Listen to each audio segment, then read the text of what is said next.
Okay. Is abortion okay if No. No. it may cost the mother her life? No.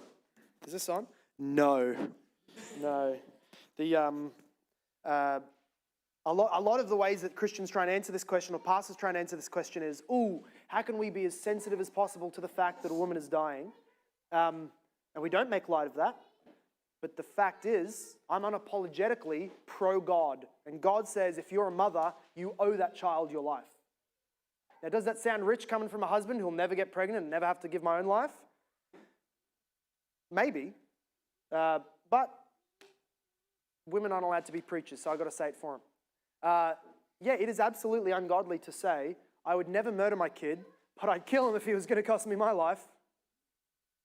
No, welcome to the fallen world where God literally said to the woman, there'll be lots of pain, lots of blood during childbirth. Obviously going to be some death too. You're not allowed to stick something into the head of your child, inject something into the womb that your child is growing in order to kill them and spare your life. God will never look on that and go, that one I get.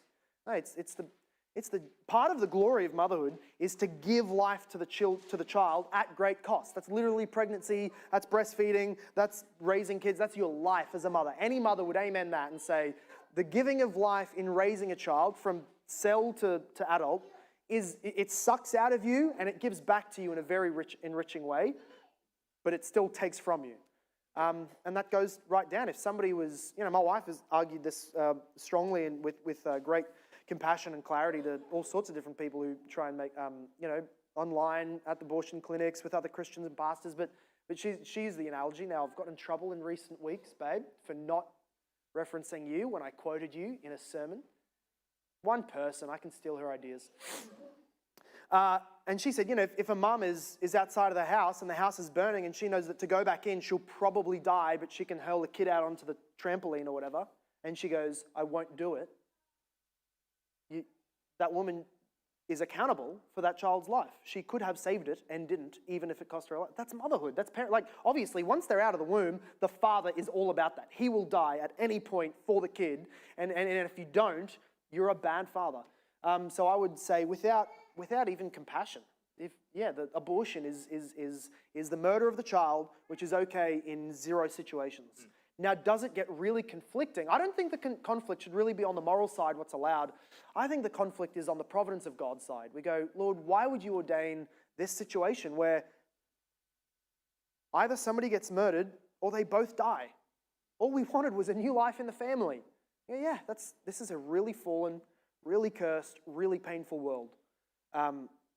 And I don't think, as we advance our medicine and our technology, we're going to have all sorts of ethical questions where we go, well, we can actually lift the curse for this person, but it'll have effects on this person in all sorts of different ways. I'm okay with us being considered as archaic if we say 2 people dying, not just 2 people, that's so impersonal. A mother passing away with her child because she refused to take its life to save her own is more God-glorifying and is God's will compared to one of them being killed for the sake of the other, murdered for the sake of the other. Is it preferable? No, I'm just this side of the curse, and I'm a realist.